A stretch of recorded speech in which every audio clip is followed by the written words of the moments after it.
Welcome, today in front of me ODYS Thanos 10, and I'll show you how to mute notification sound on this device.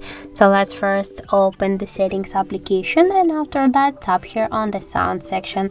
Here you'll see the notification volume panel, and now just to mute your device notifications you should swipe to the left side this green dot with your finger, and that's it. By this way we can mute our device notification sound.